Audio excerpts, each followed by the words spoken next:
All right, welcome back everybody to ABYC's free webinar series. Geez, it's been it's been since winter since we did one of these. We've been rebuilding it. We know you guys like it. We got a couple hundred of you here to see it. So welcome back. So a lot of familiar names. We're excited to have you here today. So today we have Mike Bonacker, ABYC's lead instructor, who will be taking us through some fuel system troubleshooting basics. Another great presentation, great time to do it because people's boats are breaking. So as always, I'm going to go through a couple intro slides and then we'll get rolling here. First off, we have our ABYC standards manual that's updated this year. So it's going to be launching July 31st is when it publishes, and this is the largest one we've ever had. So you can pre-order it now for $79.95 if you're a member, $465 for a non-member. So highly recommend joining if you're going to do that. So there's over 20 published standards now in this one, new ones. And we always open up these webinars to members first and then up to the public. So if you want to get in early, there's always that. And feel free to send us topics. We're always looking for topics. We're going to keep these going. People keep participating, so we're going to keep showing up. So any topics you guys want, feel free to reach out. A couple events we have going on. So we have our educator training conference coming up, which if you're a marine educator, you may have attended our previous one, though we had to cancel for last year, but we did have one in 2019. So it's a great event. We have some great topics with some marine service training, some outboard training, some Skills USA. So some really great stuff we have going on. So if you know a marine educator, please pass that information on. Or if you are one and you'd like to attend, just visit the website and you'll see it right there. Also, we have a marine law symposium coming up, which is going to be in January in Charleston, I believe, or no, I'm not sure exactly where it is, but it's where our standard week is this year. It's going to be another great event. So if you're looking to, if you've attended that before, you work in the legal field, you work as an expert witness or anything like that, a surveyor, it's a great event, a lot of networking and a lot of great presentations. And also, we are looking for sponsors for our webinars and other events. So if you're interested and you want your name on here and you like what we do and want us to continue, just reach out and we'll definitely be able to set you up. And we love to partner with you guys out there. Classes. So we are continuing our online classes. So our first online class, or our first webinar we did was March 26th of 2020. So we're over a year doing these and we've continued on. So if you've taken an online class with us, great. It's a great way to do it. We've been pretty successful with it. A lot of people love it, flexibility, as well as you're not losing 3 or 4 full days of work. You're losing an hour and a half, 3 days a week for 3 weeks instead. So we do have a couple courses coming up and we're going to continue those on. But the good news is we do have an in-person classes starting up. So we do have one at ABEC. We have a one-day standard review. That is the Monday of ABEC, I believe. You can register for that. And we also do have our first in-person class at our office in Annapolis in November. So if you're looking for an in-person class, take a look at that. And we are looking to schedule more into the next year. So I know we've had some holdouts who wanted to sit in the classroom. They're coming and they will continue, but the online ones will be there also. Lastly, we have our CEUs. So a lot of you who take these, who sit through these webinars, like to apply for the CEUs. So as always, the follow-up email you'll get tomorrow, which will have a link to the YouTube video as well as the link to apply for your CEUs. All you got to do is log in, answer the question, and the CEUs will be applied to your account. Questions, I am going to update this a little bit because with our classes, we do take a lot of questions. So we will take questions during this session, but please type them in the box. There's 200 plus people registered here, so raising hand is not going to work too well here. So just type them in the box and we'll get to them at the end. Actually, lastly, we have our next one scheduled. So we're doing a lithium battery installation July 15th at noon. So they're going to be every third Thursday of the month. So if you mark your calendar, we're going to keep these going every third Thursday. So with that, I am going to jump off screen here and I'm going to introduce Mike Bonacker, our lead instructor, who's going to be taking us through some of these basic engine troubleshooting. So Mike, let's talk some basic fuel related issues. Thank you, Dave.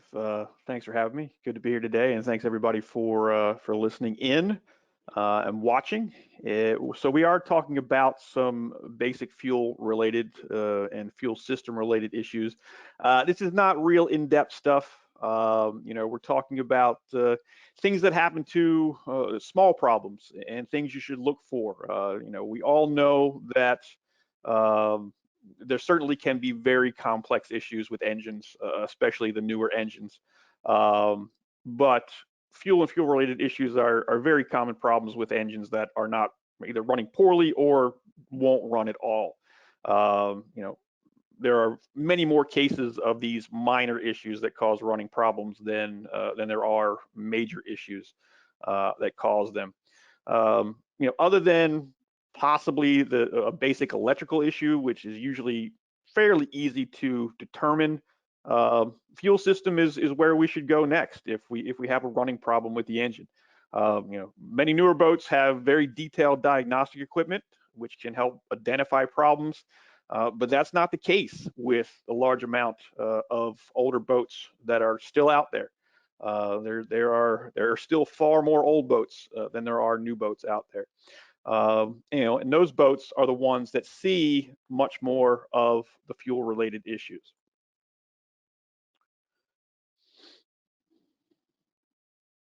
Older boats, any boats that don't get used on a regular basis or are not maintained properly, those are the ones that we're going to see. And we all know how many boats out there that just don't get used regularly enough to avoid these kind of problems. So just like with electrical issues, we're going to start by investigating the integrity of the source of power. And in this case, on this topic, we're talking about the fuel and fuel system components. So Mike, what are some symptoms that occur that might point us in the right direction of a fuel-related issue? Pretty common symptoms between both gasoline and diesel, and we'll take a look at all these separately, talk about them a little bit. The symptoms are the classic ones of no start, the engine runs erratically, runs okay at idle, but it doesn't run at higher speeds, it stalls, restarts, runs briefly, and then stalls again, or it dies and just won't restart at all. And when we start thinking about what might be causing these problems, there's a lot of topics, a lot of circumstances we have to take into account. Is the boat one that's used either a lot or very little? Has this been an ongoing intermittent, or is it the first time that it's ever happened? Is it a problem that cropped up after the boat was running for half a day fine, and then all of a sudden this problem came into existence? Are there histories of other issues on this boat? Another one is, when was the last time the boat was refueled? Does the boat always refuel at the same facility? Does it refuel at a lot of different facilities? Does it normally refuel at the same facility, but the last refueling was at a different facility? The quality of the fuel could really have a lot of effect, especially depending on what part of the world you're boating in.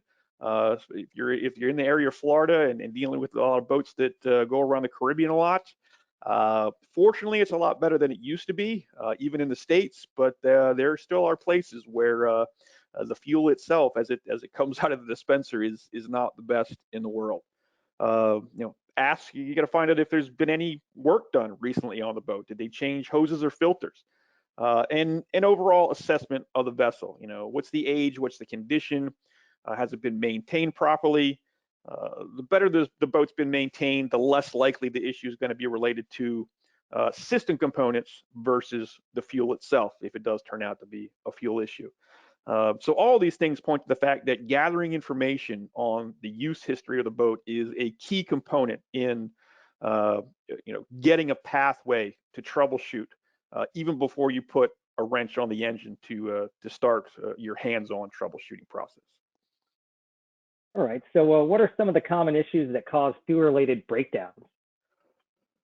Really, contamination is probably the most common cause, and either through direct contamination or what the contamination does to the engine and engine components is a very common fuel-related issue.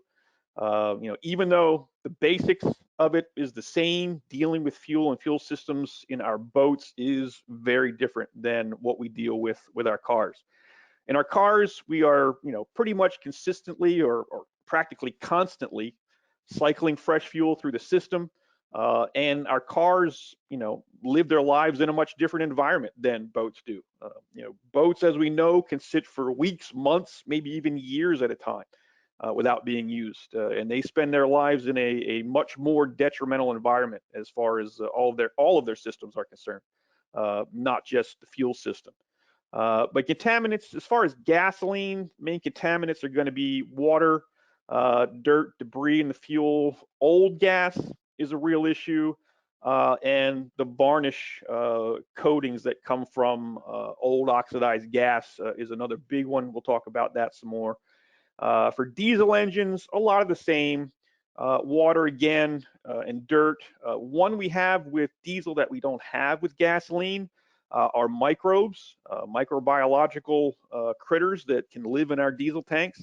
And even though it's not really a contaminant, something that we don't want and can't deal with very well in a diesel system is air. And we'll talk about that some more as well. Water typically comes from condensation in the tank.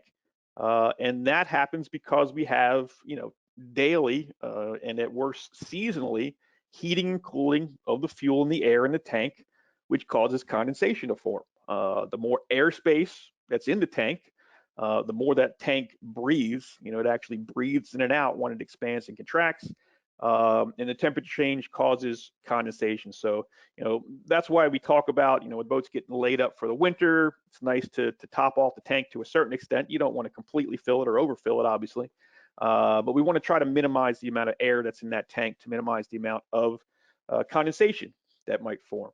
Other ways I've seen water get into fuel tanks is in a deck fill. For the fuel tank, if that seal fails, typically there's an O-ring seal on especially those older flush style fills. It's very possible, depending on the design of the boat, if water sits in that area or if it has the ability to well up in that area, that it could get in past the cap. There are different methods of checking for this. If you have access into the tank, you can actually check for water in the tank with a water finding paste. You apply the paste to the end of a stick or a rod, and the only big thing is access. You've got to have access, down through a port. Typically, that might be by removing the fuel sender, and you pull the fuel sender out. You can stick that rod or stick down into the bottom of the tank, and if the paste turns a color, then you can verify that you've got water in there. Otherwise, you're going to see it in your filters or things like that. And water is one of the big issues that we deal with ethanol. We'll talk about ethanol specifically here in just a couple minutes, but it's water really and this moisture that causes the problem with the ethanol additive that we have in gasoline. In doing a little bit of research for this, looking more at that kind of stuff, and again, when we talk about ethanol, it'll come a little bit more to light, but I actually found some studies that are now saying that phase separation, which is what we call the process when there is water in the fuel and it actually combines with the ethanol, causes the ethanol to fall out of phase or fall out of mixture with the gasoline. Some studies are showing that actually only happens after the gasoline has already become too old, has already lost enough octane rating that it really shouldn't be used anyway. That might be a little bit debatable, but what is not debatable about ethanol is that it certainly causes problems in our marine gasoline engines. Dirt. If you have dirt and debris, it could come from a contaminated fuel source. Again, if you're a boat that's a far-flung traveler and then you're getting fuel in remote places, you cannot count on the quality of fuel that's coming out of the dispenser. Dirt and fuel typically seems to be more of a diesel issue. And when I say dirt and debris and fuel, I am sort of talking about the fuel, as it's dispensed, not so much necessarily coming out of the tank in the boat, although it may be as well. But that's another issue we're gonna touch on here in just a second. But it's much more of a diesel fuel issue, having debris and dirt in the fuel than with gasoline. The one diesel specific problem that I did mention is the issue of microbiotic growth. It does affect only diesel fuel because it cannot grow in a gasoline environment. It actually lives. These are microbes, microbiological critters that live in the water. Any water that might be in the tank, they live at the interface layer between the water and the fuel. They actually feed on the fuel. So between the waste product that they give off, they're living creatures. They eat, they have waste, and the dead organisms that creates a sludge. And a lot of times people like to refer to this sludge as algae. I can assure you that there is no algae in a diesel fuel tank. The big issue is because algae is a plant and algae needs sunlight to grow. So if you have sunlight in your fuel tank, you have a lot bigger problems than fuel problems. So algae is one of those industry-wide misnomers that is used quite a bit to describe the sludge that comes out of or accumulates in the bottom of some diesel tanks. But believe me when I tell you, it is not actually algae. So the best way to keep that from being an issue is to keep water out of the tank and use fuel treatments that kill off that microbiological growth to keep it from being a problem. Air is an issue, can be an issue in both, with gasoline and diesels, much more of an issue with diesel. With gasoline, the only thing air can really do for us is to keep enough fuel from being delivered to the engine. And this is going to be because there's an air leak on the intake hose, whether it's a cracked hose, outboards, primer bulbs, things like that. So if there's too much air passing through that fuel hose along with the fuel, it's going to cause some running issues. But air in the fuel is a death knell to a diesel engine. It causes the fuel system in a diesel engine to airlock. Fuel can no longer get to the injectors. The engine's going to stall. It may have even run for a while and stall and just won't restart until you bleed the air out of each one of the injectors on the engines. One indicator of that specific problem is that when a diesel engine runs out of fuel or is just about to run out of fuel, it will run faster of its own volition for just a couple of seconds before it shuts down and dies. So if you ever get the description of that happening, bam, that's, pointing you right in the direction of the fact that it ran out of fuel. And on to the last big one is ethanol. Most commonly, we find ethanol additive at the level of 10%. That's where it's been for quite a long time. Unfortunately, higher percentages exist and are on the horizon as far as being available to the general public. Most all marine engine manufacturers warn against using E15 or higher in marine engines. E15 is just not compatible with a lot of the parts in the fuel system and the engines themselves. And there's a lot of reports of causing catastrophic issues with marine engines, and any small engine for that matter is not supposed to use anything more than 10% ethanol additive. But the problem is going to come with, 90 to 95% of all the boats around are on trailers, and these boats get filled at a filling station, a road filling station. So it's really going to be a matter of educating the public as to the fact that, you may start to see different dispensers at the same station for different ethanol blends, E10, E15, maybe even E20 or E25. So the guy goes to fill up his boat and he's got to put fuel in his fuel in his truck. He's going to have to, it's going to have to be different. He's going to have to make sure that he's not putting anything more than E10 in the boat if that's the option. Fortunately, the marine industry is starting to get a little bit of a handle on this. I know here specifically in Maryland, there has been some action to get more non-ethanol fuel at the fuel docks.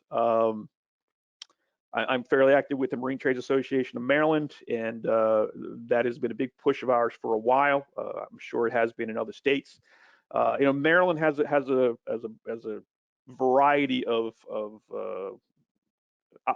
occupancy center where, high population areas, low population areas. It's the gas dispensaries in the high population areas that are forced to use E10 additive gas for emissions and pollution issues, where you can go to certain places in Maryland now, Lower Eastern Shore, places like that, where they have and can still, because the population density isn't high enough, they are allowed to sell non-ethanol fuel.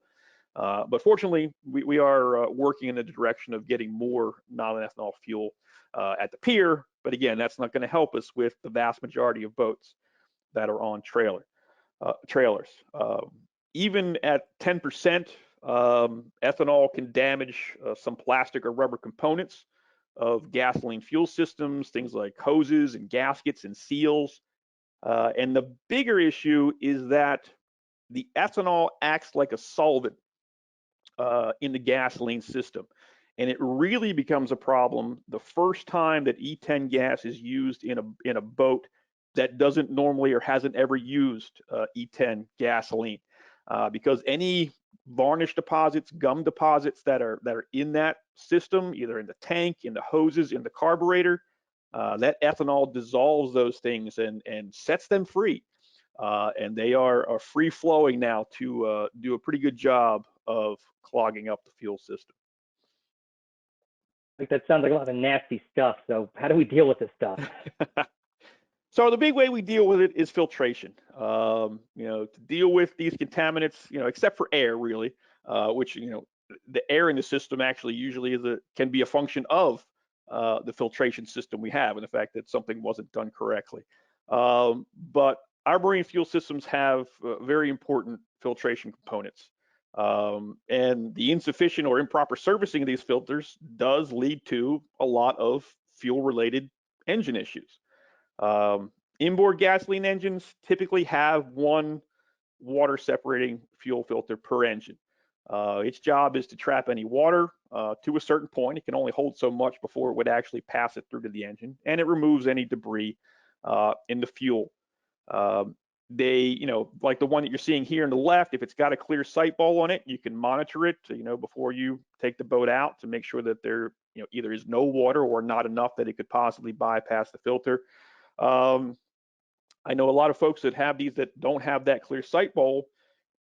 They're capable, and if they know that their boat gets some water in the tank every now and then, they'll basically empty that fuel filter every time before they go out to make sure that they don't have a problem. But that's not in the wheelhouse of everybody who owns an engine or owns a boat or runs a boat.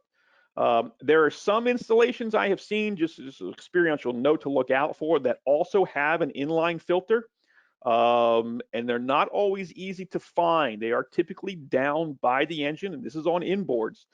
It's a similar type to inline filter that you would find on an outboard engine. But I have seen more than one or two times where an inboard gasoline engine installation on not a terribly old boat has also one of these inline filters. Typically, they don't need to be changed on a regular basis because the primary filter is doing what it needs to do. It's just sort of there as a last ditch in case it's needed. Larger gasoline outboards might have water separating fuel filter assemblies. They more and more of them do, but most smaller outboards do not. They only have that small inline fuel filter that'll take out, keep some debris from getting in the carburetor. And those inline filters will not prevent water from reaching the engine. So water getting to the engine tends to be, it's certainly more of a problem with outboards and smaller outboards, mainly because of the fuel hose and the primer bulb and the portable fuel tank. That's all out in the elements all the time. So we tend to have more instance of having water in those portable tanks than we do in the permanent tanks that would be in an inboard situation, but it still happens in inboards plenty. Diesel engines, on the other hand, have much more extensive filtration systems as a whole. And mainly it's because of that sludge issue that we talked about earlier. Just as a point of reference, ABYC actually only requires that there be one water separating fuel filter per system. Essentially, to me, that means per tank. So that's the standard. In reality, most of the time we have one, or sometimes we have one, and almost all the time we have two filters in line for our diesel engines. So we have what we call primary and secondary filtration. The primary filter, as its name states, is the first stop for filtering the fuel after it comes out of the tank. Again, a common phrase or common term for this filter is a Racor filter. Racor is actually a brand like Kleenex. Everybody calls its tissues Kleenex. Everybody calls water separating filters Racors. But Racor is actually a brand. There are other brands. It's a water separating filter. It is an independent assembly. You see in there on the right in that image that is mounted somewhere away from the engine and plumbed in between the tank and the engine. And it uses replaceable elements that need to be periodically changed. Now, the changing interval of those elements depends on quite a few things. Again, back to the quality of the fuel that's being used. If you're boating a lot in second or third world countries, you may end up having to change these filters quite often. Also depends on how often you run the boat, run the engine. On boats that are used seasonally, like we see here on the East Coast and the Northeast, they typically get changed once a year when we winterize the boat and do oil and filter changes there as well. Provides water separation. Any water will accumulate in the bottom of that clear bowl, as well as being able to filter out any larger size particles. The secondary filter is typically almost always found mounted on the engine, sometimes not. And that unit is a manufactured specified component. You can get it from a number of manufacturers, but you're going to have cross-reference numbers that tell you this is the filter that goes here on this engine. They again can be either a fixture with a replaceable element, or like the one you're seeing there, that white filter on that green diesel, a component that gets replaced as a whole. There are many other specialty fuel treatment systems, conditioning and filtering systems that are found on boats, typically on much larger vessels. But those are the basics of filtration, and the filters themselves are specified by the size of the particles that they can remove from the fuel. And we call those Micron ratings. Micron is a very small measurement. And our typical Micron ratings for filters are 30, 10, and 2. There are others, but those three are the most common ones used. As a point of reference, a human hair, the width of a human hair is 70 microns. So our filters are filtering at 30 microns, half of that, 10 microns, and 2 microns. A 2-micron particle is extremely, extremely fine. And the big issue with 2-micron filters is making sure that they never get used for the primary filter. We don't want a 2-micron filter being used as the first one in line, because it is going to clog very, very quickly and cause problems very quickly. And you may not even need 2 microns for the secondary filter, depending on what the spec is from the engine manufacturer. 30 microns, commonly used for primary filtration, removes just about all the particulate without clogging up too quickly, and it leaves only much smaller particles for that secondary filter to capture. Awesome information, Mike. So can you give us some examples of engine problems that result from fuel issues and what a technician would look for as a cause? Yeah, sure. As we talked about in newer engines, most of them, the first operation is to hook up the diagnostic equipment and see what it's pointing to, and that'll usually give the technician an idea of what direction they need to go. But again, there's just a multitude of older boats and older engines out there that don't have that capability. So, even if you do have diagnostic equipment for a certain engine, there are some simple checks that can help identify a problem before digging into something much deeper. One thing I can suggest in all cases, if you're investigating a fuel-related problem, check and confirm the fuel level. I've been a party to 2 or 3 times, especially on older boats where you cannot trust the fuel gauge. Trust, I'm a sailor, and I still make disparaging remarks about sailboats. Sailboats are a big culprit in having bad fuel gauges or poorly calibrated fuel gauges. So there's been quite a few times when the gauge shows that there should be enough fuel in that tank, but the level of the tank is below the pickup. One other experiential thing to note, if something you're not aware, if you don't deal with boats that have generators often, most of the time the pickup for the generator is higher in the tank than the main engine pickup, and that is by design, so that if the vessel is running low on fuel, the engine will shut down before the main engine shut down. The generator shuts down before the main engine shut down. So somebody comes in and say, yeah, my engines are running fine, but my generator shut off. Well, that very well could be the case as well. Another basic test is, if it's a gasoline boat, look at the gasoline and mainly smell the gasoline. That image shows there, that's good gas on the left and bad gasoline on the right.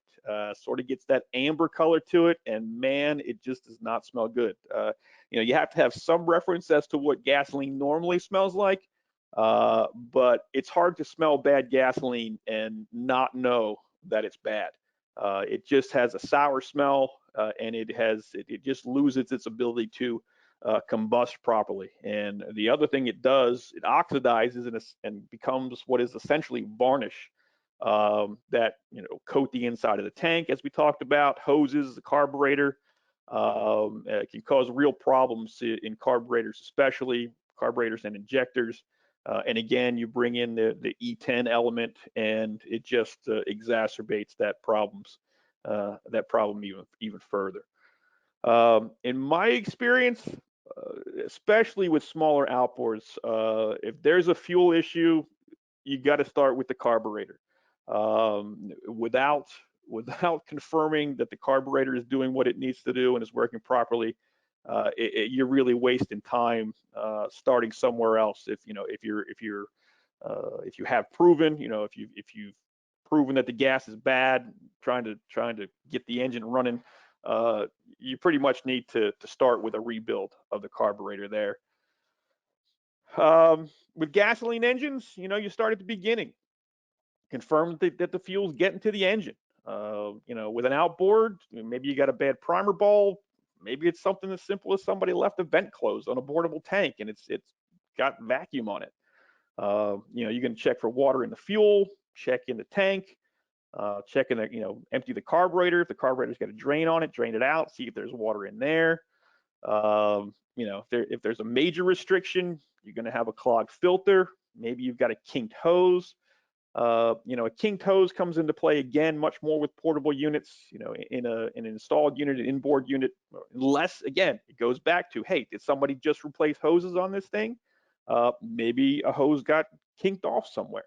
That's one of those things you have to think about and have to know. It's the background that you need to make educated decisions. Maybe you have a clogged carburetor or injector. Be on inboard or outboard, especially if the gasoline smells bad. It's very easy to assume that the issue is going to be in the carburetor or injector. With inboard, again, badly clogged filters, water in the fuel, again, carburetor issues, and it's much less likely to have kinked hose problems with gasoline inboards or any inboard installation for that matter, just because if it's done properly, the hoses have been routed correctly, secured correctly, and the fact that anything has changed in between the engine running and not running is not terribly likely to be due to a hose issue. With diesel fuel, we've got to confirm fuel delivery to the injectors. If there's no fuel at the injectors, you could be that the fuel pump is bad, but again, you got to go back and check, start at the beginning. Once we know that there is fuel in the tank, what's the next thing? Check the filters. Maybe the filter's chocked up. Again, kinked hose is pretty unlikely, but not impossible. And if you have air bubbles when you crack the injectors, if you've got air bubbles at the injectors, then you've got an air leak into the system somewhere. The easiest suspect, again, goes back to whether or not there was work done on the boat recently. Maybe somebody didn't tighten a hose clamp right. Maybe somebody didn't burp all, or completely top up the filter canister when they change the filter. Maybe a seal's not in correctly and the engine's sucking air. For an engine that runs okay at idle, but not at higher speed for both gas and diesel. And again, these are just some suggestions. This is not everything that it could possibly be, Lord knows, and everybody in their own time and in their own experience develops ways of knowing or getting their feet on the right path to troubleshooting what the problem is. But these are just suggestions of things to look for, especially if it's something you haven't done a lot. You're just getting into dealing with engines. And this is just basic troubleshooting stuff. So if it runs okay at idle, but not at higher speed, both gas and diesel, again, you could have a partial or minor restriction, partially clogged filter. Maybe you have a piece of hose that's collapsing. One piece of information I'll give you here, some of you have been doing this for a long time. There was a gray fuel hose made by Shields some years ago.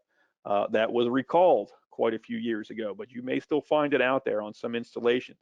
And it was recalled because it had a clear plastic liner that would actually delaminate and collapse under suction. So it would allow enough fuel to flow at idle or low speeds, but as soon as you tried to idle or to rev it up, that thing would collapse and block off the fuel passage. I had to go around with two boats on that until I was, finally came, even before I knew that the hose was an issue or that it was a recall, figured out what it was. You could just see this clear plastic lining that would delaminate from inside the hose. So it's one of those things to look out for if you ever run across, especially an outboard installation that has that clear hose. Maybe somebody has replaced the hose, between the tank and the engine. Not with a complete primer bulb hose kit, but they got a primer bulb and got some hose. Look out for that gray Shields fuel hose. An engine that doesn't start or that will start and run with the throttle advanced but won't idle. I can't vouch to what that would be in a fuel injected engine. My experience is more with carbureted engines, but again, that's going to lead us back to a carburetor issue and the fact that more than likely there's something clogging up the idle jet in that carburetor. So I've had that on several engines actually, where you can start and run the thing with the throttle advanced a little bit, but you bring it back even close to idle and the thing dies every time. That's going to be a carburetor idle jet issue. An engine that stalls, restarts, runs briefly, stalls again, could either be picking up water intermittently. Again, possibly a hose is collapsing under high suction to shut the engine down, but when the engine stops, the hose relaxes and allows enough fuel to pass through to restart until you advance the throttle again. Other places I've seen this is where you have debris in the filter.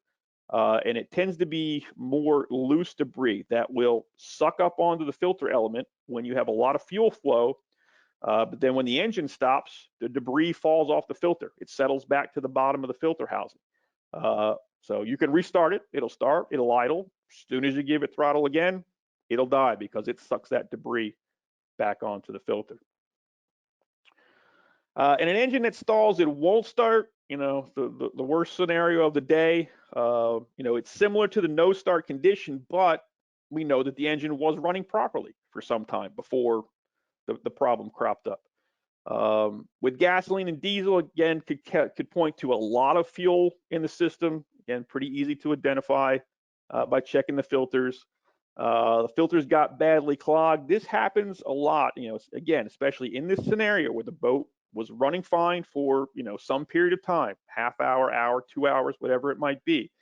But especially if the boat's out in heavy seas and there's not a lot of fuel in the tank, that's allowing that fuel to slosh around a lot and break loose whatever might have been accumulated in the bottom of that tank. So if it's been running through rough conditions, that's a very common place, especially in sailboats, to have this type of thing happen, where very quickly the engine goes from running fine to dying and not running at all. No start specifically in diesel goes back to possibly having air in the system. Again, that happens on a fairly regular basis on or from a filter being changed, a rake core being changed, and the filter assembly not being completely topped up with fuel. You can't leave any airspace in the top of that filter assembly when you put the cap back on. Again, if you do, it could run fine for a while, again, until the boat gets out into rough conditions and that air gets expelled out of the filter assembly into the system and gets sucked into the engine. All right, Mike. Well, I think I know I learned something. I hope everyone else was able to take something away from here and be able to use it next time they're troubleshooting a fuel-related issue. Yeah, absolutely. And again, these are just suggestions and some things to look for. This is not an in-depth study of engine problems, and we all know that there are major engine problems out there. That's why a lot of us have jobs.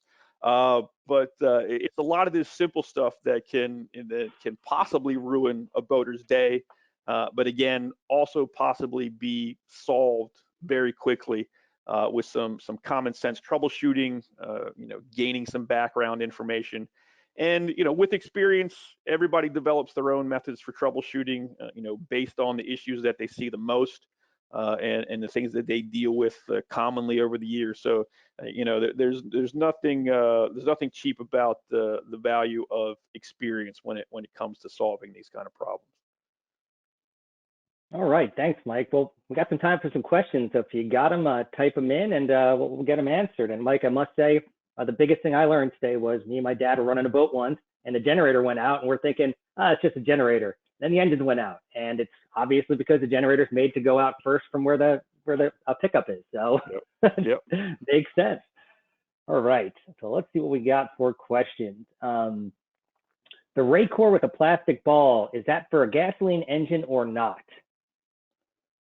Rake core with the plastic ball? A bowl. Oh, with the plastic bowl. Yeah. Typically, that is the one that's the canister with the plastic sight glass. Yes, that is for gasoline. It has a little screw-off drain on the bottom, and that's iffy as far as ABYC standards, actually, because ABYC standards say that there cannot be any drains on fuel anywhere in a gasoline fuel system. But that is a very common component.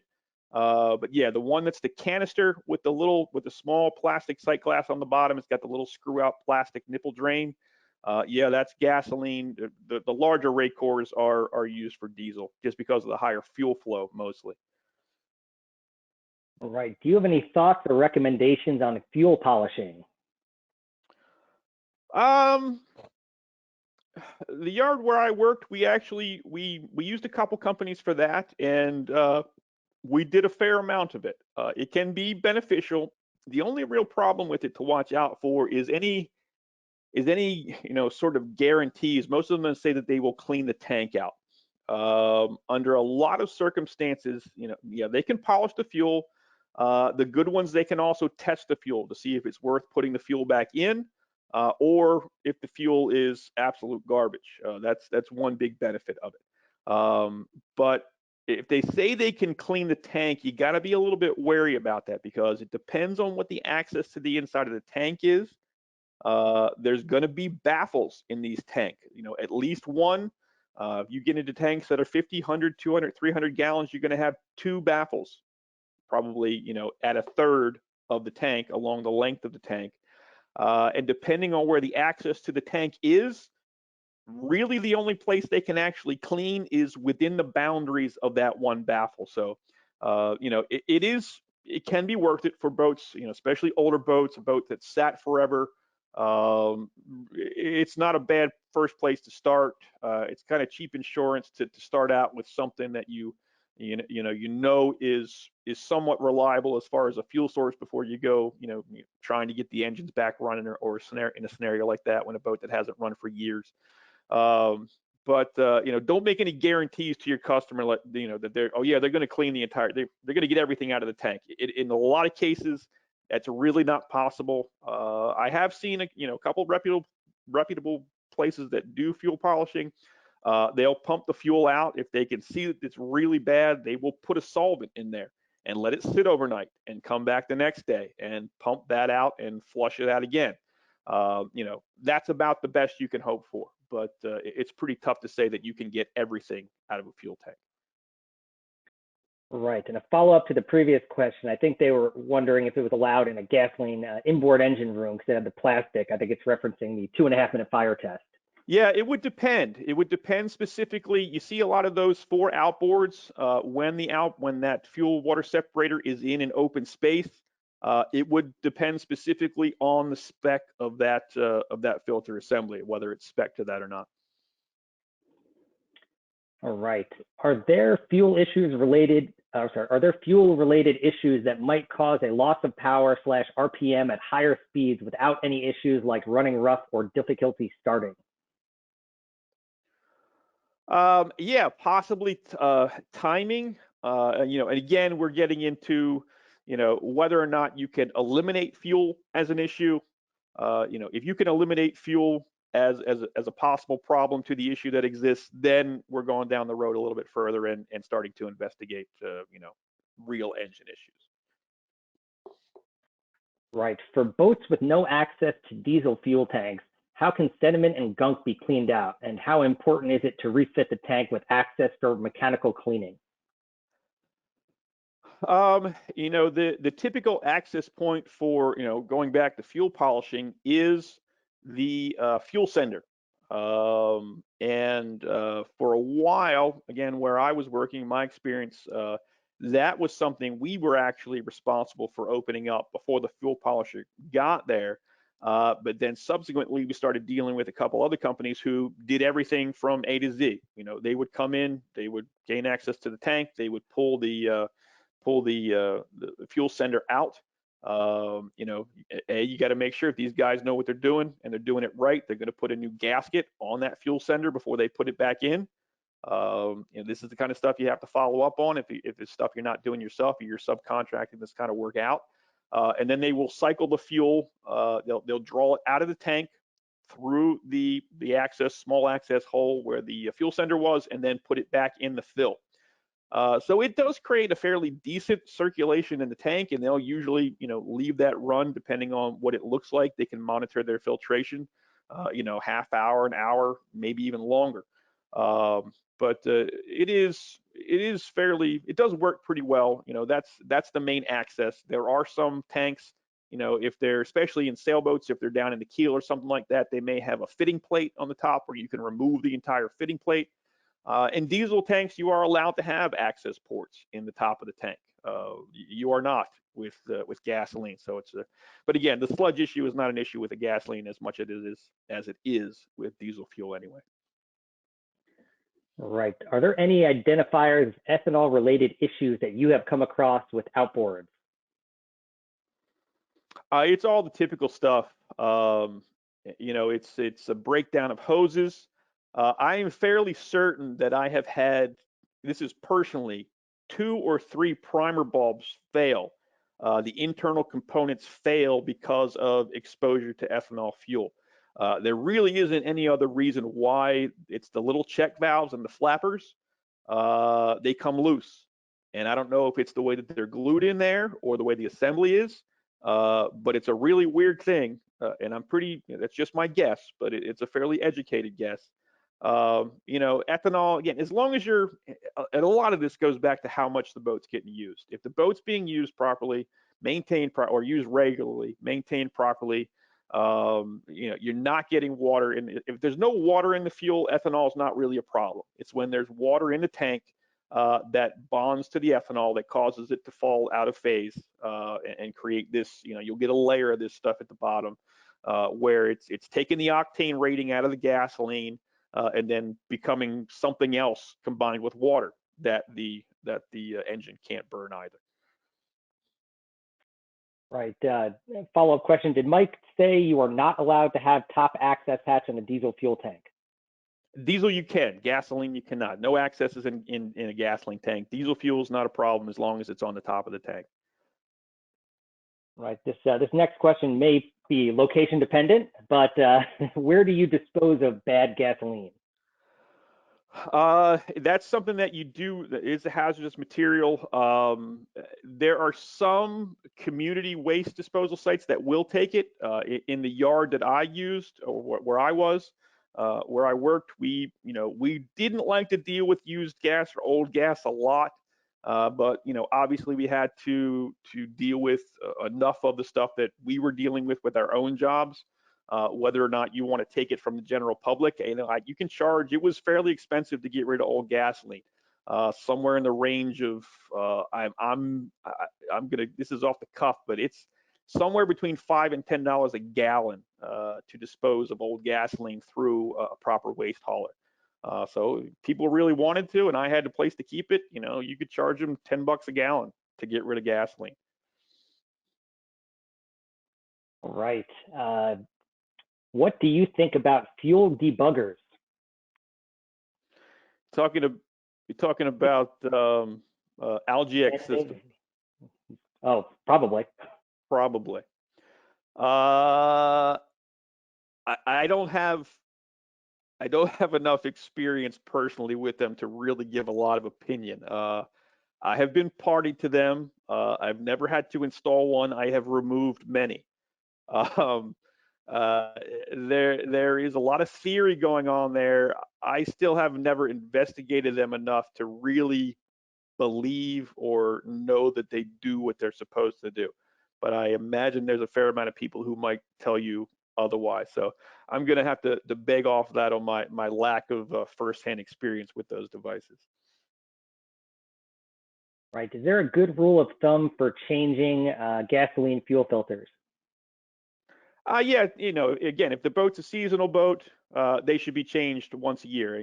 Most of the yards in our area, we do all of our oil filter changes and fuel filter changes at winterization in the fall, so that everything is ready to go in the spring. When hell breaks loose on everything else, you don't have to worry about doing the oil and filter changes or whether or not it got done. Plus, it gets all the bad oil out of the engine. It doesn't sit there for 6 months while the boat's in storage. That's typically when, if it's a boat, if it's something like a charter boat that goes every day, it's going to depend on use, even for gasoline, and it's going to depend on the quality of fuel that you're getting. If you can count on the quality of fuel from a fuel dock that's not far from you, consistently use that one. You never know. Not saying to disparage anybody one way or the other, but it's luck of the draw sometimes. Right. I think we'll call this our last question here. From your experience, how often have you seen vapor lock issues? If you're talking vapor lock in a diesel engine, it happens all the time. Typically it's the boat running out of fuel. And it's not like putting more fuel in and turning the key, because the engine will not start. If a diesel engine runs out of fuel, you got to bleed all the fuel out of the lines up to the point of the injector till you get clean fuel out of there, and then the engine will restart. And if you get stuck having to do that in poor sea conditions, you're going to be looking to brighter days ahead, because that's not going to be a fun day. If you're talking vapor lock in engines, again, I'm not highly qualified to deal with that topic.